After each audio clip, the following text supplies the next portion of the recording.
Hi, I'm Moonwater Silverclaw, and I'm the founder of GoddessHasYourBack.com and the author of 9 books and 3 online courses on Udemy.com. In today's episode, we're going to talk about how witches reduce their suffering. At one point in my life, I was really suffering. It was a terrible marriage. My then husband was abusive, but later I realized it was a time of the waning moon and time to release.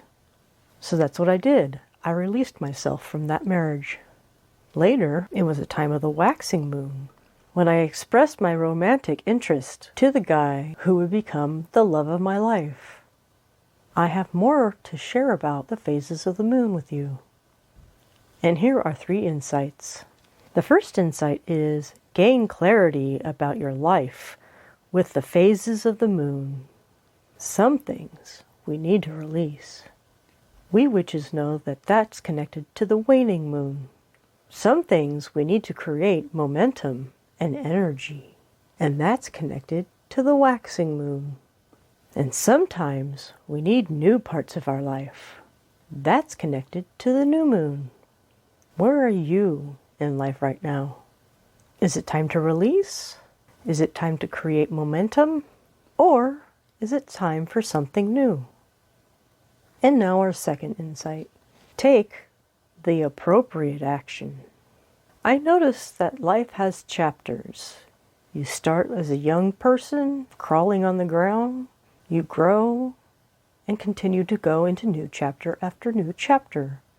And sometimes life kicks you into a new chapter. It's helpful to think of the phases of the moon. This can support you in taking appropriate action. For example, I needed to release my first marriage. Later, I needed to start something new. I'll tell you right now that if I didn't send one particular email, I would not be with my sweetheart for over 23 years. Yep, I started it, and he knows it. That was taking appropriate action. When I think about appropriate action, I realize that appropriate action can reduce suffering. When I released my first marriage, I got all that suffering out of my life. But sometimes the hard part is learning to let go.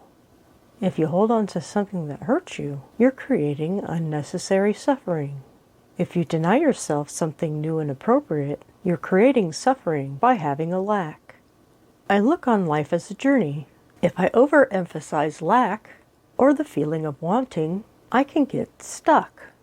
The idea is to stay in the present moment and to take steps forward on the path. At any given moment, I can realize that I'm on the right step, and I just continue the journey by going step by step. This present focus eliminates suffering, because suffering truly comes from worrying about the future or feeling regret for the past. Calm, peace, and joy are in the present moment. So, what kind of action do you need to take? And now our third insight.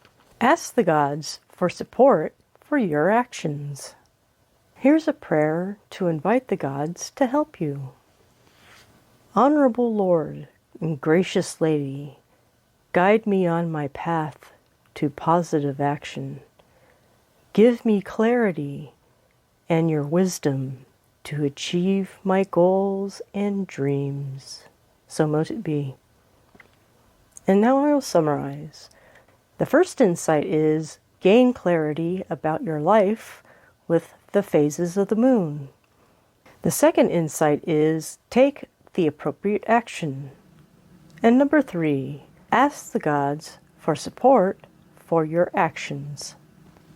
I'm Moonwater Silverclaw, and to go further and deeper, you can try one of my 9 books. And for more information, you can go to my websites, GoddessHasYourBack.com and MoonwaterSilverclaw.com. I also have 3 courses on Udemy.com. The first one is Goddess Style Weight Loss. The second one is Spiritual Solution for Depression Relief. And the third one is Beyond the Law of Attraction to Real Magic. May all these help your journey. Blessed be.